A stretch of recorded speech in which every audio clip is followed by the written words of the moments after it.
So Baruch Hashem, we're starting a brand new halacha in Likutey Halachot, something amazing, something incredible. Open your eyes, open your ears, open your heart, open your mind, and let the words of Rav Natan and Rabbi Nachman soak and fill and permeate your soul. Inyan netilat yadayim achar sheina. The concept, says the Shulchan Aruch, of washing your hands after you sleep, Al Pia Torah. Rabbi Natan says it's based on the Torah in Likutey Moran, Ki teitze lemilchama, when you go out to war. Tanyana b'siman pei bet. This is the 82nd lesson in the second part of Likutey Moran. Ein sham kol Torah. Look there at the whole Torah. Okay. So now Rav Natan says like this: Va'klal. This is the rule. Le'inyanem. This is our inyan. This is our concept that we have to meditate on. Ki yesh bechina keseder v'shalo keseder. There is a concept of things are beseder, they're in order, v'shalo keseder, and they're not in order. Shehem bechinat achur v'kedem tzartani. Like the pasuk in Tehillim, which is speaking about Adam Arishon, the first man. It says about him, which Adam and Chava was created as one. Many people don't understand that when the Torah speaks about Adam in the beginning of creation, it's not speaking about Adam as separate from Chava. They were actually conjoined. They were born and birthed into the world. The concept of conscious man is that conscious man is both male and female, has both elements to them. And this is how man was created. But the way that the Pasuk brings it is very interesting. When in Tehillim it's talking about that original point of creation of man, Achur v'kedem sartani. Back and front you formed me. So what is that speaking about? So now we can understand. Rav Natan says, Bechinat Adam v'Chava. This is the concept of Adam and Chava. Why? Because we see, Rabbi Nachman says, unbelievable, that Adam is spelled beseder, keseder, right? Because the first letter is Aleph, then the next letter is Dalet. Dalet comes after the letter Aleph, right? So it's in order. And then the letter Mem comes after Dalet. So the whole entire name of Adam is keseder, it's in order. But when we look at Chava, the first conscious female, we see that her name is lo keseder. It's not in order. Why? Because it starts with a chet, which is the 8th letter in the Hebrew alphabet. It goes to the vav, which is the 6th letter in the Hebrew alphabet. So it's lo keseder. It's not in order. It's going backwards. And then we have the hey, which is even before the vav, which is the 5th letter in the Hebrew alphabet. So the whole entire name of Chava is lo keseder. It's not in order.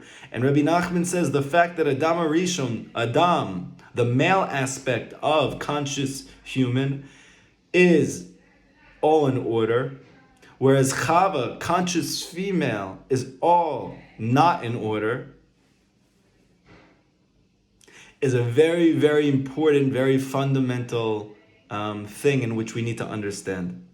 Ki Adam hu bechinat havaya b'milui alpim b'gematria ma. Okay, so this is very deep. It's based on the Torah of the Arizal, which is speaking about Kabbalah. And simply put, that the name Havaya, Yud Kei Vav Kei, the essential name of Hashem, is in a deep way alluded to by Adam himself. But that specifically when you spell out the name Havaya, Yud Kei Vav Kei, right? When you spell out each letter, so a Yud is Yud Vav Dalet, and then a Hey is Hey, Hey, and then a Vav is Vav, Vav, or Vav Aleph Vav, and then a Hey is Hey, Hey. So when you spell out each letter of Hashem's essential name, which is Yud Kei Vav Kei, even though it's famously known that the gematria, numerical value of Hashem's name is 26, that's when it's spelled simply. But there's a concept of milui, that you fill out each letter by spelling out the letter itself. And therefore, when you spell out each letter, there's 4 main ways to spell out Hashem's name. Meaning, you can spell out the Hey in Hashem's name with a Hey and a Hey. You can spell out the Hey in Hashem's name with a Hey and an Aleph. You can spell out the Hey of Hashem's name without anything after it, right? Or, yeah. So there's many ways to spell it out. That's a legitimate way of spelling out each letter. But all of those different spellings give birth to different numerical values. And therefore, the name of Hashem, which connects most to Adam Arishon, Adam, is the way that you spell it out with alephs. Meaning, the Hey would not be spelled Hey, Hey. It would be spelled Hey Aleph, which phonetically comes out to the same sound, okay? All of this is to say that when you spell out Hashem's name that way, then the gematria of Hashem's name becomes 45. 45 is the gematria of Ma. Ma means what? What in Kabbalah is always referring to an intense level of bitul, nullification of the ego. And when the self is nullified, the ego has been nullified, then we're able to perceive much higher levels of God consciousness. Because as long as we are filled with externality, it's impossible to be sensitive to internality. Okay? So therefore, by achieving this essential state of Ma, what? Like many of the great tzaddikim in the Torah, they say about themselves, Ma nachnu, like Moshe Rabbeinu said, what are we? Speaking about him and Aaron. And then Avraham Avinu said that he's like something very small. I forget what it is right now. And King David said he's like a worm, right? So like all of these phrases are not to be denigrating phrases. They're not in order that they should put themselves down or create low self-esteem.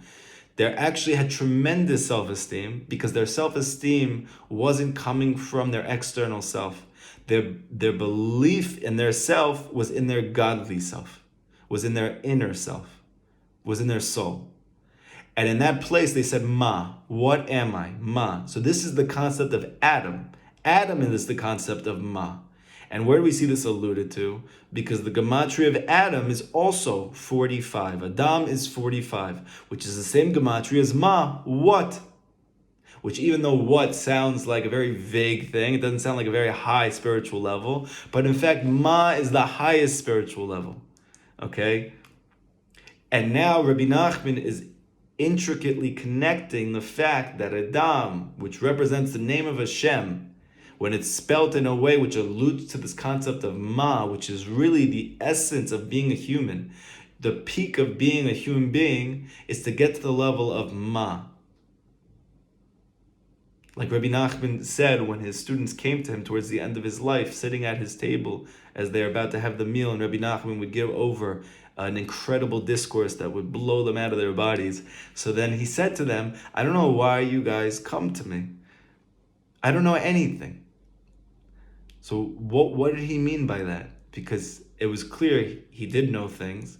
In fact, he knew things at a level which was unprecedented. And he's not a liar. So what does he mean, I don't know anything? He was alluding to the fact that his level of knowing got to the point of what's called not knowing. Now, there's two levels of not knowing. There's not knowing because I don't know anything. There's not knowing because I'm ignorant. There's not knowing because I'm uneducated. That's not what Rabbi Nachman was speaking about. That's a very, very low level of not knowing. That's actually worst case scenario, okay? But then above all levels of conscious knowledge, there's a level of knowledge which is super conscious. It's called not knowing.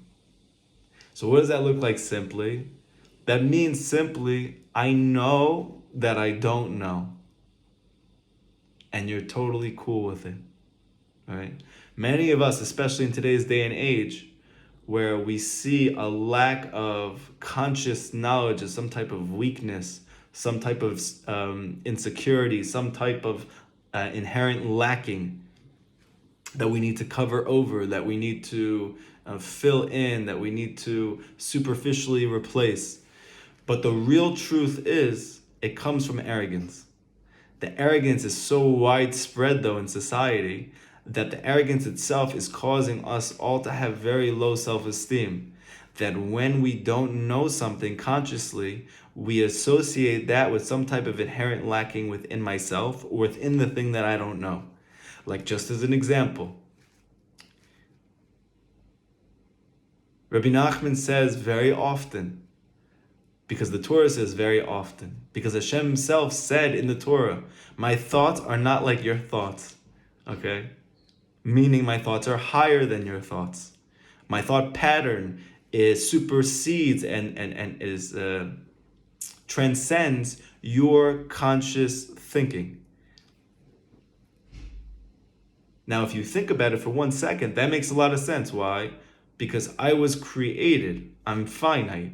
Hashem is infinite. He has no lackings. So as a result of that, he should know in a way which goes beyond the limits of my mind.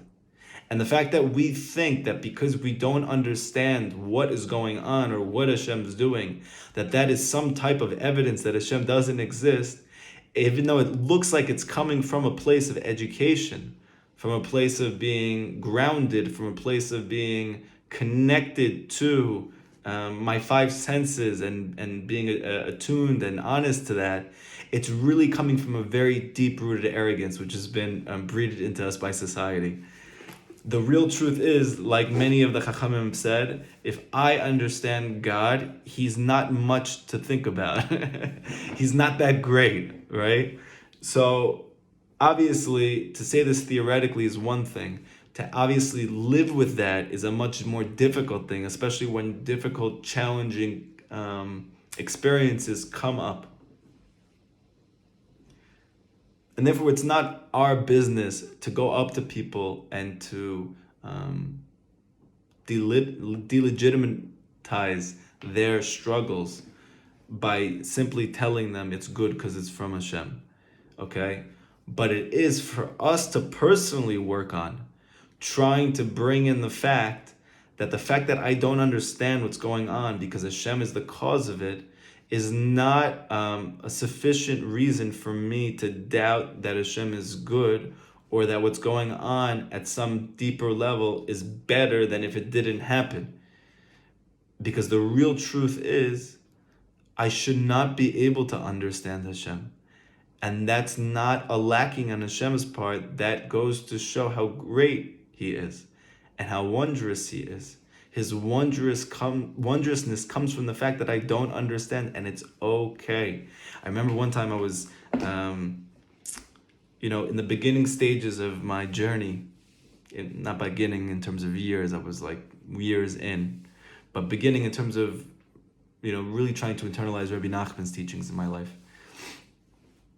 And I had been going through hell, literally mamish hell, like unfathomable. I've spoken about it many times in the past at some level, but obviously, like anybody knows who's been through trauma or through some type of abuse, there's no real way to verbalize what you've been through because the experience is deeper than speech. And I remember one time my Rabbi, Rav Walken, alav shalom, he gave over this midrash about Rabbi Akiva. Rabbi Akiva, we know, was someone who grew up in Am Haaretz. His parents were converts. He himself had no connection to the Torah. He actually hated Judaism. He hated rabbis. He hated everything that was associated with religion and spirituality. And then he met Rachel, his wife, who happened to be a religious Orthodox Jew. Okay? And she believed in him, even though he had not only did he not know anything about what the Torah said, he was actually anti-Judaism. But she believed in him anyway.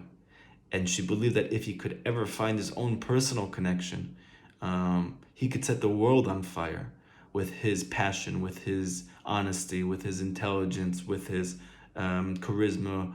He had so many tremendous qualities that he just simply was divorced, no fault of his own, from any type of connection to Hashem growing up. And as a result of that, it paid off big time, because Rabbi Akiva became the preeminent Baal Tshuva of history, when at 40 years old, he humbled himself by going to a Beit Midrash to learn Aleph Bet with little kids. And his wife actually gave him the ability to go learn in yeshiva away from home for the next 2+ decades. When he came out of there with 24,000 students. Okay, so Rabbi Akiva is something monumentous. He's something unbelievable. He is a living inspiration for me and for every Baal Tshuva that has ever lived and will ever live, for every ger that has ever lived, every convert that has been and will ever be. Rabbi Akiva, nobody like Rabbi Akiva, to the extent that even Moshe Rabbeinu, when Hashem showed him in the future everything, like he showed Adam Arishon in the beginning of time, when Moshe saw Rabbi Akiva, he said, "Why are you giving the Torah to me? Rabbi Akiva should be the one who brings the Torah to the Jewish people." Moshe was in awe of Rabbi Akiva. Moshe, the tzaddik from birth, the one who was born with a Brit Milah. He saw Rabbi Akiva, didn't know Aleph Bet until 40 years old, and he was in awe of him. And when Rabbi Akiva, at the end of his life, ended up becoming a martyr, that he was one of those 10 tzaddikim that was slaughtered by the Romans, so that they wouldn't give up the Torah, so that they wouldn't give up their Judaism, that they volunteered to do so. And there's a very famous story about Rabbi Akiva that he was being flayed alive. They put a Torah scroll around him and they lit it on fire, and they purposely made it that the fire burned slowly so that he would die a torturous death. And as this was taking place, his students are crying and they're asking him, "How can this happen to you?" And he said that my whole life, since I became Baal Tshuva, I always wanted to fulfill the mitzvah of it, to love Hashem with all my heart, with all my soul, with all my might. And I never knew if I would have the opportunity to do it. And now I do. And he said Shema, and as he was screaming Shema, he passed away. Now, very interesting midrash where the malachim, the angels, are having a problem and they're speaking to Hashem in a way which is very unusual, that even though they just take commands from him, they say to Hashem, "How could you do this to Rabbi Akiva? How can this be his schar? How can this be the reward for everything that he did? He literally changed his whole entire life, went against the whole world, including his early upbringing, so that he can give up everything for you and for the Jewish people." And he did it in a way that he excelled at the highest level. He's the greatest Talmid Chacham ever. And he only started learning Aleph Bet at 40 years old, and he literally gave his life over Mesirat Nefesh for the Jewish people. How could he go like this? How could this be the reward for that life? And how many of us can resonate with this, that we ourselves at our own level have done that, have grown up a certain way, have thought very deeply that that is my way, that was the normative way of society, and then something happens. Somebody gets robbed, somebody has a drug trip, somebody actually achieves everything they want to in the secular world, and then wonders, is this all there is to life? Everybody has their own way of coming back to Hashem. But then there's this process of giving myself over completely to something which I'm not familiar with at all, and it's the scariest thing in the world. And when you're doing it, it's like it's climbing up a mountain, or it's like going in water and you're going upstream constantly and you don't know how this is going to turn out. You just simply believe more than you see at that point. It's more real to you. Hashem is more real to you. Your soul is more real to you. Something happened to you.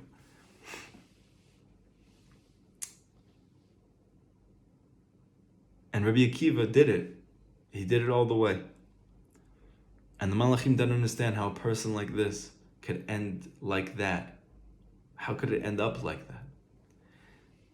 And Hashem told them to be quiet.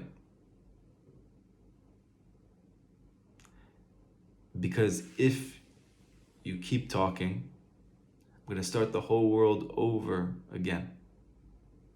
Just start it all over again.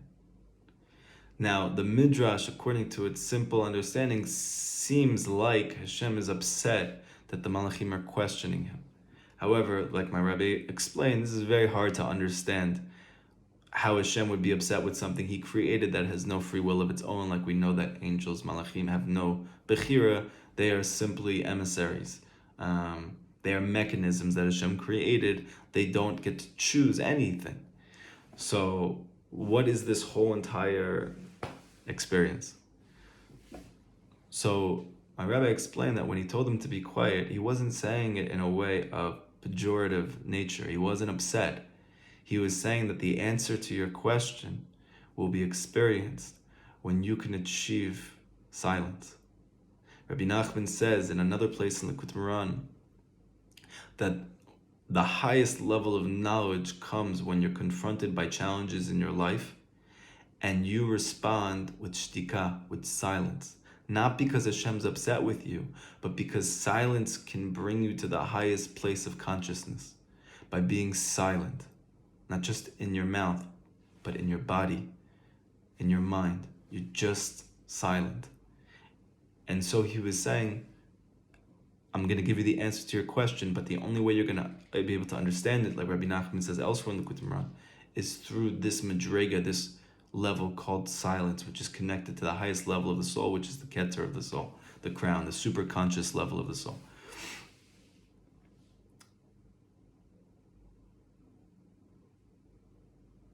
And if not, I'll start the whole thing over again. Again, this was not a punishment, but was saying to the Malachim that there's the only way you or anyone could fathom anything that takes place to any of my children is if you're with me from the very beginning of creation, and you're with me from every step, in every space, in every place, in every time, in every circumstance. If you're with me in hip lock the entire time from the beginning until the point of something that you don't understand, could you fathom at any level the good that happens and that's coming out of these things that take place to my children? But because you were not there, and because I created you later on, you cannot possibly even begin to fathom the good of the things that go on with my children and what I have happened to them, because you have not been with me for each step. Because the only way to understand anything is to understand from the beginning until the end. And as long as you don't, you can't see the good in anything. And I remember as my rabbi was speaking this over, it hit me like a ton of bricks. And I started to cry. And I actually got so emotional, I just left the room, which I don't usually do. And I went into my car, and I cried, and I cried, and I cried, and I cried. And I finally, for the first time in my life, felt this cathartic relief. And I said to Hashem, I don't understand. It's okay. I don't understand, and it's okay. I don't understand, and it's okay. As the tears are literally pouring down my face, thinking about the electric shock treatment and the multitude of psychiatrists and the TMS, the transmagnetic shock treatment, other treatment that I did, and all the psychiatric meds, and all the therapists, and all the modalities, and all of the depression, and all the anxiety, and all of the self-hatred, all the years of just intense, sweltering pain. And just to be able to honestly, for the first time in my life, say, I don't understand, and it's okay, was a life-changing moment for me. To reach the level of I don't know. And it's okay. It doesn't mean there's something wrong with Hashem. It doesn't mean there's something wrong with me. It doesn't mean there's something wrong with my life. It doesn't mean that there's something wrong with my circumstances. It doesn't mean that every single painful thing that happened to me is not the best possible thing that could ever happen to me in the world around me. It's just that I am limited in my understanding, and it's okay. And if you just allow yourself to feel and experience that and realize what's been keeping me from that realization, what's been holding me back from that, is a very, very subtle, very deeply rooted, inculcated, cultivated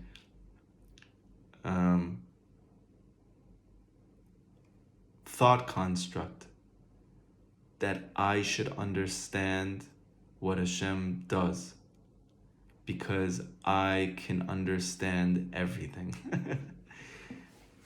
And so if I don't understand, it must mean it's not good.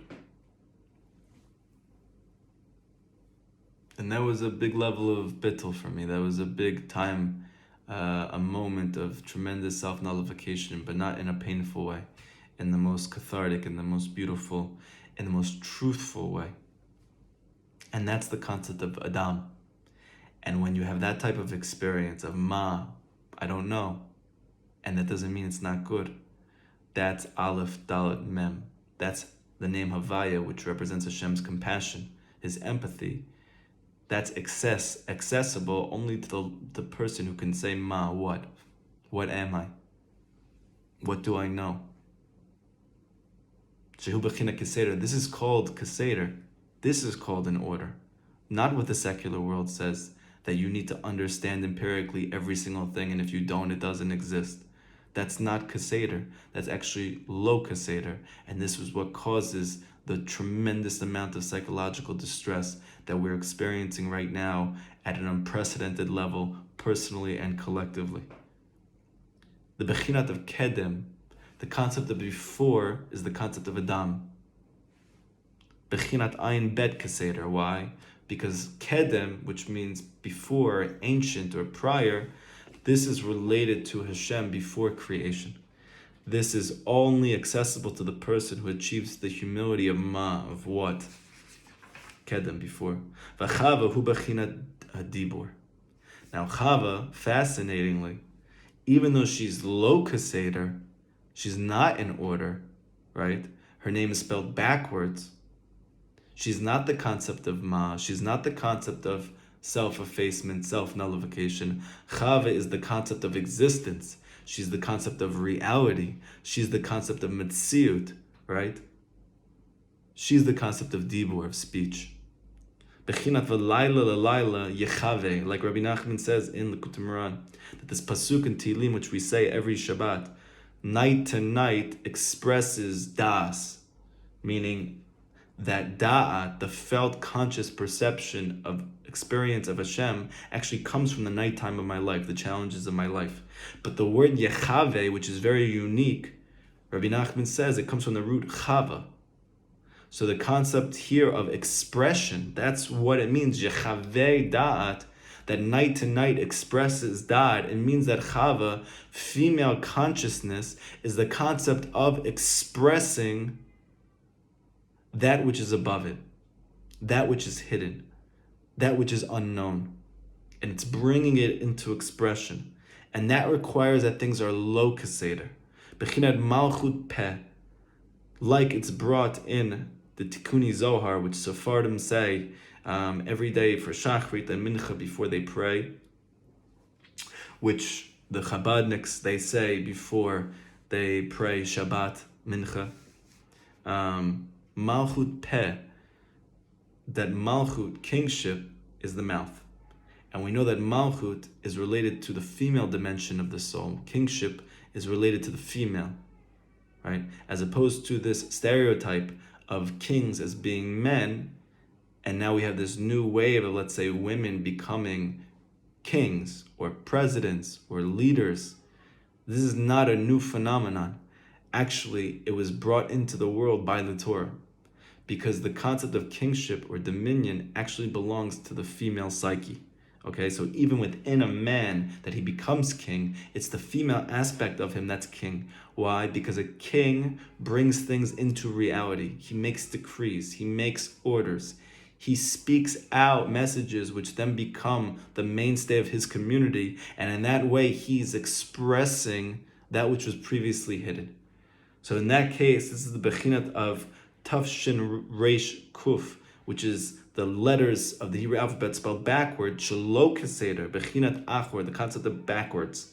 So the deep lesson here that we're getting is that in fact the only way to begin speaking to Hashem is when things are difficult, when you don't understand what's going on, when it's nighttime, when it's hard.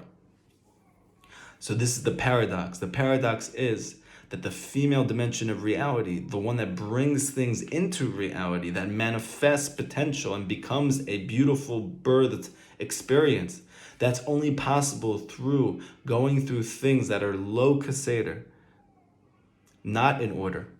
And then you're responding through speech.